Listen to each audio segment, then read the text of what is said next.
Hey everybody, thanks for tuning in to another episode of Tinnitist TV. Today I am talking to Michael Dawson of the Western Canadian Music Alliance. You know, much like the president of the Hair Club for Men, he isn't just the head of the organization, he's also a member. Before he took the reins, Dawson was part of the Saskatchewan band Library Voices, and he continues to release experimental ambient music. But with the annual BreakOut West Conference and Festival, not to mention the Western Canadian Music Awards, all being held in Winnipeg this year, I got on the Zoom with Dawson to talk about the event, the challenges musicians face from AI and the US, and whether his entire career is just one long revenge scheme. Enjoy. Hello. Hey, how's it going? It's going pretty well. How's it going with you today? Good, good. Yeah, I can't complain. Getting close to the event, so every day is a little more chaotic, but exciting. Yes, well, that's probably a good place to start. You've been in the gig now for almost 3 years, and this is, I'm guessing, your second or third one of these that you've been sort of overseeing, shepherding, spearheading, whatever verb you want to put on that. Yeah. Are they starting to get any easier, or is it still kind of a full-on scramble of mayhem at this point? Yeah, I mean, I wouldn't call it a scramble of mayhem. So yeah, this will be my second that I've seen sort of through, Hmm, from the ground up from I came in partway through the first right. year. And so Um, yeah, I mean, it's feeling great. Absolutely. There's just sort of, endless amounts of work to do. And I think part of that just comes from our team, just cares a lot and wants to ensure that we deliver the best event possible. So with that sort of comes a scramble of Sure. mayhem, but we bring it on ourselves for sure. But yeah, I mean, the uniqueness is because we move to a new market each year, you sort of experience, new challenges and, we want to embrace, I think, what's special about each of those communities. And so that's, yeah, sort of an ongoing, exciting challenge is how do we best utilize this city and, show it off to all the folks we bring in from around the world, et cetera. And so, yeah, we're getting close to that all coming together. Good. I mean, I would expect that, given that your offices are here, you're located here, that to some degree Winnipeg is an easier, slightly more, you're right there. It's all at hand as opposed to having to have these satellite sort of things going on. Is that the case? Is this one sort of a slightly easier thing to put on? Yeah, I mean, certainly it's easier that, some cities we may have not been to in the past. Mm, I think there's kind of an institutional knowledge amongst, folks yeah. on the local host committee, audiences. But with that said, it's still been, close to a decade since it happened in person. And so, lots of venues have changed or Right. scenarios like that. But yeah, I mean, certainly, going back to, the Fairmont as sort of the host hotel, and they're very familiar with our event and had planned to be the host hotel going into the sort of the COVID years. And so Hmm. a lot of that stuff was sort of turnkey, which is really a nice starting point for sure, and just working with such great folks on the ground. So So, what is the biggest challenge that you face every year, do you think? well, I mean, that's a good question. Honestly, I think it's just always just wanting to outdo ourselves in experience, if that makes sense. Mm. For Yeah. me, I think we really pride ourselves on being as artist centric as possible. I think that, to make sure that we're always sort of in close communication with all the artists and sort of set them up to maximize the opportunity and the experience. And so it's not that it's a challenge, certainly. It's just that it's a priority, I think. And Yeah.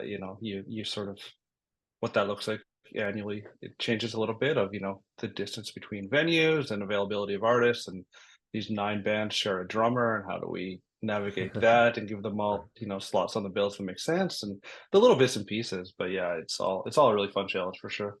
And then one of your venues burns to the ground. Yeah, I mean that's certainly been another. It just feels so awful. They were so wonderful and it had such a Yeah. community focus in speaking with them, and so that's such a loss to the city and to the community and to the exchange district. And I know that they're sort of already working hard. I certainly don't have any details, but sort of working hard on what the next steps are to sort of get back as a venue. But yeah, it's been a quick pivot for us to kind of look at what are some scenarios Yes. to Have you, are absorb you those still working on showcases. that? Yeah. A little bit, yeah. Yeah. We do have a few scenarios in place, and so yeah, it's coming together. I feel great that it will still feel really great. I mean, sort of make the best of a bad situation, which is all we can do, but it does open the door to put some shows in some other really great venues. So we're using public domain and Handsome Daughter in some spaces that we weren't, and so yeah, so it's yeah, absolutely. Yeah. You mentioned being artist centric, and obviously that's a huge part of what you do, if not the main focus, as you say. But at the same time, you kind of have to walk a line, right? I mean, you're it's an industry function to some degree, and an artist's educational networking opportunity to some degree, but you also want to have the public involved, which I think is a big part of that is obviously the festival and trying to not be too inside baseball, if you follow where I'm going with that. How do you kind of navigate that line, you know? Yeah, I mean, I think that that piece is actually quite tethered to being artist centric. I mean, Mm, the notion of sort of the artist showcase, I think has evolved, and a lot of that comes from listening to feedback from artists who feel much more at home on a stage playing in a room that's also got local audiences, local fans, in addition to those industry that come out to see them, sort of instead of playing, in a ballroom to a dozen people kind of sitting around feeling judged. And so, right. yeah, so absolutely, I mean, uh, I think because our lineups are always so exciting, and there's so many great artists that are sort of generating buzz going into it, that sort of does some of the work for us, reaching those audiences. But Mm, certainly, that is one of the big challenges of moving to a new city each year is that you don't always have sort of the brand recognition, or that marketing outreach, or who are the best partners, and who's the down to who's the best person to use for postering on the ground in all those scenarios. And so those are the right. pieces where Winnipeg certainly there is that institutional knowledge, which is really helpful, I think, for sure. Like we've seen just even the call for volunteers, like a really great uptake. Like people are sort of chatting about it, engaged, and media interest, and those are usually pretty good signs that Right. that we're in good shape heading into it for sure. So.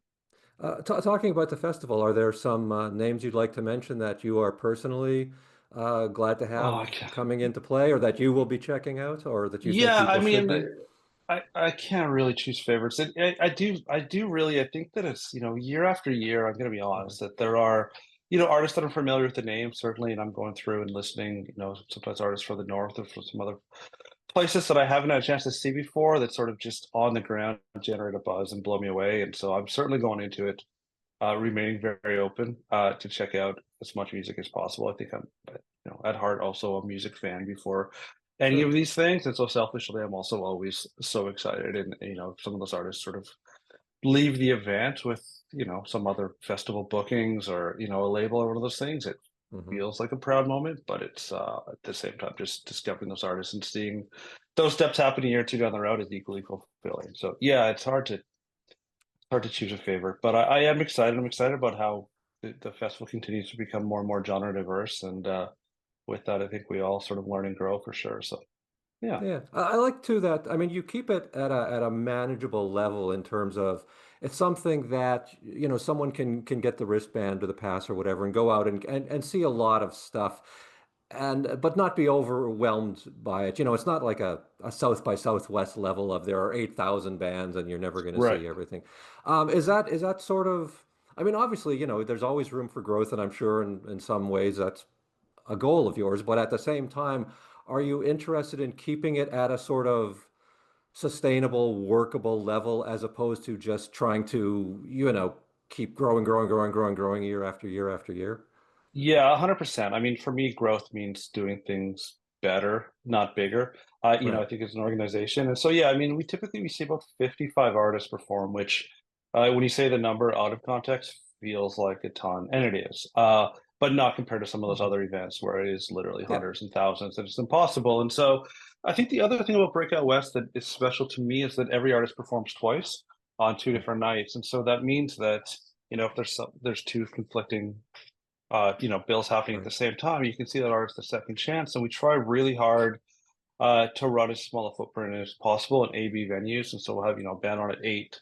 And then while there's a changeover that venue, the venue closest will have bands on at 8:30. And so Right. it creates a real vibrancy, I think, in neighborhoods and in cities because you just sort of see people.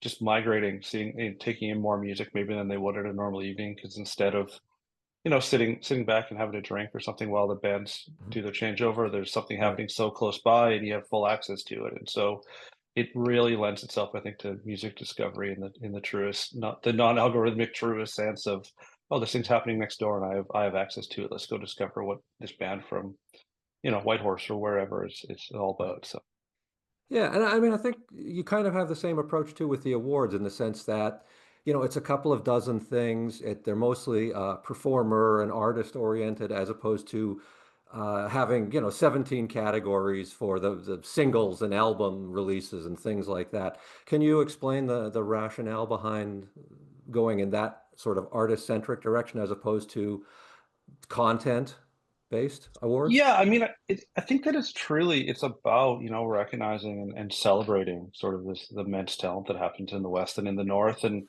from our standpoint, I think those sort of genre or sort of very loose genre specific Hmm. awards, it just allows us to recognize and sort of show there's so many folks working in this direction and this direction and this direction at like an Right. absolute world class level.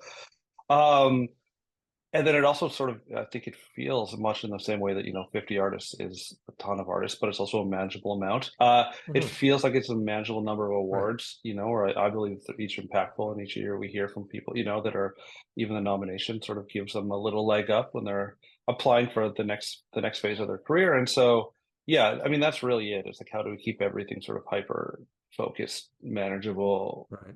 You want to consumable, do for it, you lack of want to do better. it well as opposed to just do it big, right? Yeah, as you Yeah, said. that's Yeah. that's truly it, right, for sure. Yeah. So, So on the conference side of things, I mean, I would presume that there will be a lot of discussion this year, if not formally, at least informally, about what's going on south of the border. That would seem to be something that's having a massive impact on the practical life of any musician who's, trying to sustain a career and tour. yeah, I mean, I think it's both of those things. I mean, certainly, I anticipate that it will come up in most conversations happening, on the stage at the conference space, and I Mhm. also feel like it's just definitely a hot topic that people were talking about throughout the weekend. I mean, I do think sort of in the zoom out lens of the conference is that we do have a lot of focus on Canada this year as well. I think we're doing a Mhm. session about touring in the West, and just sort of also, like, what can we do to help support and build those networks and help support artists who are maybe more focused on Canada than maybe they were a couple of years ago? And Right. similarly, we're always doing these market discovery pieces. So we have international delegates coming in from Mexico, Colombia, Sweden, Italy, the Philippines, the UK, Germany, Netherlands, and so there are a lot of other, I think, positive, hopeful, fruitful conversations to be had in tandem with this one that's currently, quite stressful and frustrating Right. for a lot of artists to do. And so, yeah, so we're hoping it's not solely focused there, but it's Sure. an And I mean, you inevitable do all the conversation artist for sure. outreach stuff too, where Manitoba bands go to England or they go to uh, somewhere in Germany who's escaping Reaper on, me. yes, yes, Hamburg. Yeah, Reeperbahn, yeah, thank for you. That was sure. what I couldn't. Yeah. Yeah, so I mean, I can also see that this is maybe a time when both, again, formally and informally, people are trying to strengthen those ties and create those bonds so that, again, the artists who maybe are leery or unsure of what's going on in the South can go east or west or elsewhere, right? Yeah, I mean that's exactly it. Yeah. Certainly. I mean, I think the US will always be a viable market, but I think there are new challenges there. And admittedly, so sorry, No worries. of course they're also moving the garbage bins at the same time. Yeah, so a couple of years ago we were in Kelowna, and so there we did a very specific piece on the PNW. And last year we were in Saskatchewan, and so we looked a bit more at the Midwest and brought in lots of folks working and trying to build a touring corridor there. And this year we've sidestepped that a little bit because it's just the feedback that we get, and always listening to artists and industry is that it's a little bit less of a focus, Mm, just with the uncertainty of right. of P2s and all those pieces at the moment. And so we try to be responsive to that and hone in on other areas and do what we can to support to ensure that artists can still stay on the road as they need to and build new markets. So, Is there anything sort of specifically new that's happening this year that you haven't done before? that's a good question. I mean, there's always new conversations as part of the Right. conference piece for sure, Yeah. which is a huge part of it, and I mean, that's just I think the misnomer is that, it's a music industry conference, for lack of a better word, and largely kids who are bringing in lots of industry, but, I always sort of make the case that maybe it should be a music artist conference in that Mm. there's so many folks there who are just so generous with their kind or so generous and kind with their knowledge, and really want to see artists succeed and want to support artists. And so through that, there are a number of pieces that are returning that last year were their first one that we're still building on. There's a positive feedback piece with Good and Plenty, the producers club from Winnipeg, which is sort of an album or a music critique with a positive lens, just helping with feedback on artists, which I think is really great. Similarly, Mhm. we started a book club, which built some great engagement. And this year, looking at a book that sort of explores on Spotify. And then one of the new pieces that we're doing is we're doing like a music sync placement piece where there's a brief, and so artists in advance are submitting a piece of music, and that's sort of being edited in with the footage, and so we can sort of review it in real time and sort of see it come to life and discuss what works and what doesn't, and just sort of try to provide that context to artists of this is Nice. how the world sync works. And so yeah, all sorts of pieces on top of deep dives into new markets and AI and all the other things that are exciting and terrifying. I'm glad you brought up AI. That was my next question because that's obviously the other sort of big conversation that a lot of people are having it. And obviously it's early days and things are moving fast. But, when you're an artist focused organization like yourselves, how do you sort of get your head around, well, maybe the artist doesn't specifically exist, you know?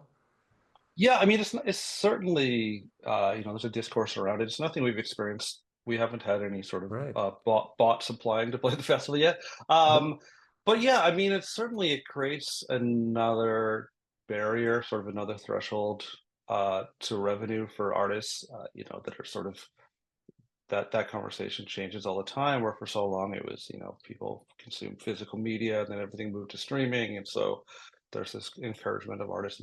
It's recommend. I mean, not whatever philosophically aside, you know what I mean. The best practices for all the streaming services, and suddenly there's these interrupters like that. And so I don't think it's anything new that the music industry has faced. Mm. I just think it's a frustrating barrier on that front. I mean, there are positive uses, I think, for it. And I think, as the world moved to digital recording and home studios and that world, you sort of see the use of AI and, music plugins and stuff sort of put to good and not to replace artists, but to help sort of, it's lend themselves to sort of evolution of genres and things that I think are exciting. And so uh, I'm of two minds, but I just don't think there's any replacement for human connection. I think it's the same way No. that, that sort of live will always sort of be the linchpin of the music industry is that experience. And I think that will ultimately supersede, where this other stuff is headed. So, Right. I mean, ultimately, it becomes a tool just like any other tool, and obviously the music industry has had the vapors for decades over, going back to radio was going to, cassettes, blah, blah, blah.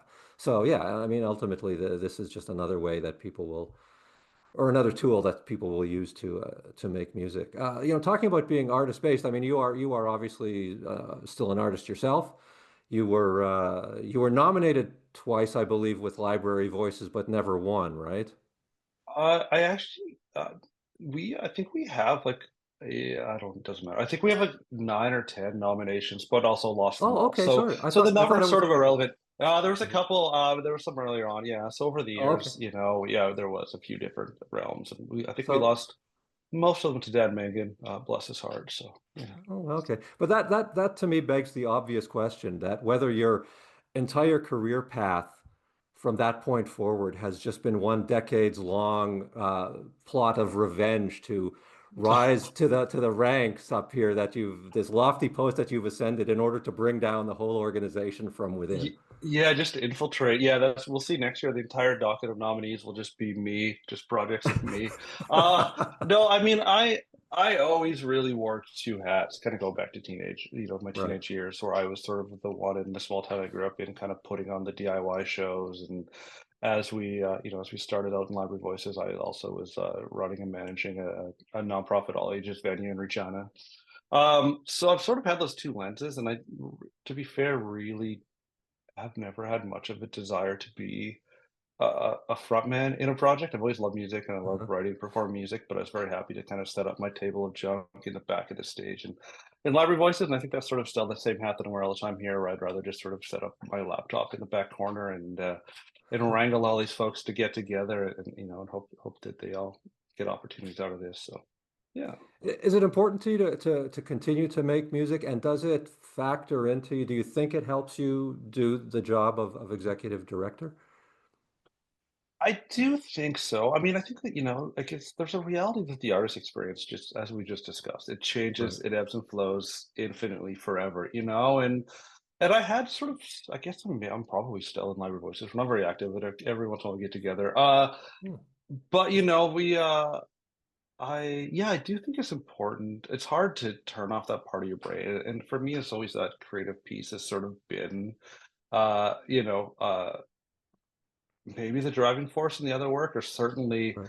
the means of relaxation. I don't have a lot of other hobbies outside of music, whether that's listening or Right. reading about it or working on this or making some, and so yeah, I did a few years back. I kind of started plunking away at my own sort of little solo music stuff, and in an area that I've always been very interested, but also cognizant that I think it stays very far out of the lane of what we do with Breakout West. I'm certainly not interested in taking up space on that with that world amongst the organization, but it was certainly a good reminder to kind of go through the steps and launch a thing, put an album out and put together some shows and all those bits and pieces that an artist are going through, because I think we Right. need to be self-reflective about that. We can't sort of be just a few old men behind laptops, or folks behind laptops, like telling them what's best for them without understanding sort of the challenges they're facing day to day. So Right. And fittingly, there's no award yet for best lo-fi ambient yeah, yeah, yeah, yeah, yeah. avant-garde. This is true. So you mentioned Library Voices get together every now and again. Is there because on your Wikipedia page it does not say you've broken up. It just says you exist in some netherworld. Is there any possibility that you would want to put out another album with them? Yeah, I mean, certainly not ruling it out. I haven't performed with them for, I mean, a decade probably. It sort of, there Yeah, was a phase going into this where I just had lost that interest in performing and touring a little bit, and kind of sure. focused in more of the side of work, but stayed with the band. So there's a bunch of songs we've written, and there is a song actually that's like sort of a newish song Oh from the wow. last 6 months that's recorded, and Jace from Besner Lakes mixed it for us, which did the Summer Lost record. And so I do think that at some point Hmm. music will come out. It's tricky because they are still, my closest friends and probably the people I text and chat with, quite often. And so that's Sure. kind of what's kept it going. But the motivators and the driving force has certainly changed, where we're less eager to spend, you know, I hear that. one Tuesday a month in Thunder Bay, but still it feels good to Yeah. get together and yeah. So Oh, well, I saw that. I saw also that the band's domain name is now up for sale for $3,200 online. So oh, you might have to sure. shell out a little coin to Yeah, get yeah, that that's back. fair. Yeah, see, that's the world we're not really focused in. Probably should have hung on to it, but yeah, I don't think it's worth that. I don't think they're gonna get that for No, it. But no, I think and also you could just change the .ca and yeah, yeah, off you truly, go, yeah. right? I mean, to be honest, if I'm being honest, I think we had a .com once and that expired, and that's where .ca came from. So we're working our way Oh, through it. We'll be a .net or .org next, but yeah, all so right. All right. So, yeah. well, listen, I think I've taken up enough of your time. I know you've got a million details to attend to with things coming up. So I will let you go and say thanks for your time and thanks for organizing the festival and look forward to seeing you there. Oh, thank you so much. I really appreciate your time as well. It's great to chat, and it's truly a privilege to get to work on this whole event. And Winnipeg plays a special heart in my music world, and so I'm very excited to be there and to spend some time on the ground and be able to showcase all these artists and connect with folks. So, thank All you. right. Awesome. Cheers. You Bye. got it. Cheers. Bye bye.